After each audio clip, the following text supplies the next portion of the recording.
Daddy folks, it is Diecastbuffet here again. Today we have a very interesting, maybe a little bit controversial paint scheme here. It's the William Byron 2022 Raptor Chevrolet Camaro. A lot of people tell me they do not like this paint scheme.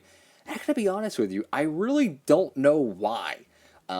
Personally, I think it actually looks pretty cool. We'll take a closer look at the diecast, and without further ado, let's go ahead and check it out.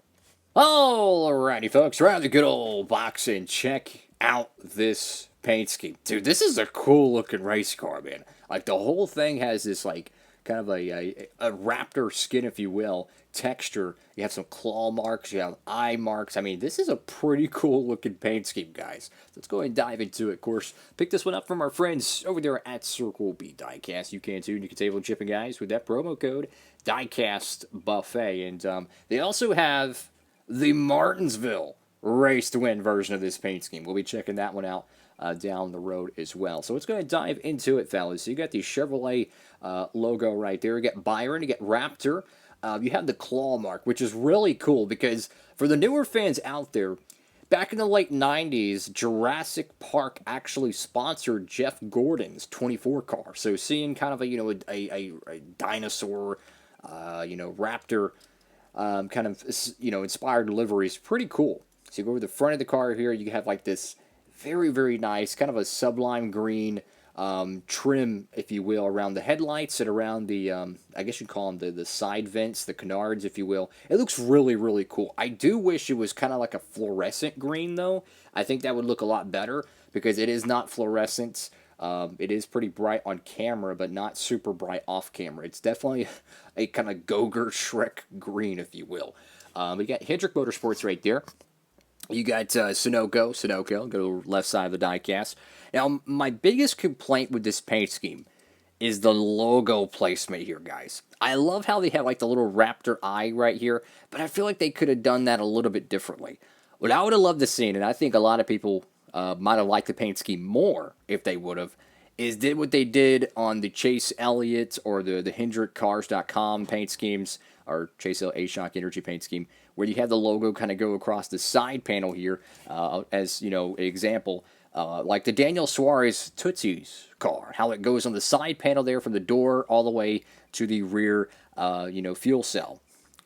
That, I think, would have looked 10 times better than just putting a flat, small logo on the side. And you're pretty much leaving all this space left to be desired. Sure, you have the little Raptor eye there, but I feel like they could have worked that in somewhere else on the paint scheme. So you got William Byron there, HendrickCars.com.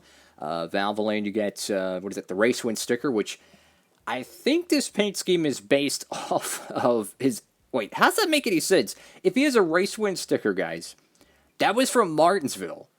So why is this paint scheme that was ran at Martinsville considered ran after it? I don't know. Maybe I'm perplexed. Did he win Atlanta first or Martinsville first?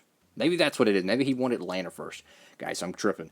You get Exalta right there. Cincinnati Industries, Akron's, Mac Tools, and Simeon's. Got Cup Series, Goodyear. Got 24 Raptor.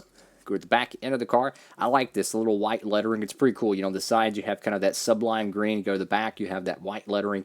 Looks really cool. Valvoline there, RaptorTough.com, Camaro. I got to give him a great pat on the back for the entire car is wrapped. Like, literally wrapped. Not pun intended. But it's completely wrapped with this kind of a textured look to it. If you ever sprayed, like a bed liner or something, that's what it really reminds me of, kind of that bumpy bed liner kind of look to it, which looks really, really cool and tough on a Camaro. But I just wish they would have done something different with the side logos, if you ask me, because it just falls a little flat. Like, you look on the hood, that looks fantastic. Look how cool that is. Like, it covers the whole hood right there, and you have a little Raptor eye. That looks fantastic. Now, why couldn't they put the Raptor logo here? Maybe have the little eye right here or have the little eye right here. Like, they could have done anything, but they chose the most basic sponsor placement known to man. And, oh, by the way, it crashed. I think it was at Dover, wasn't it? And they ran a backup livery, so the whole top of the car was white, and the whole sides of the car had this beautiful, like, texture to it. It was ugly. And to give more context to how bad the Hendrick backup cars have looked, we unfortunately got this monstrosity of a diecast made. Yeah, that paint scheme, the Darlington Chase Sale at 2022 car, that thing should have never existed, guys. I'm sorry. I'm glad I didn't pre-order that.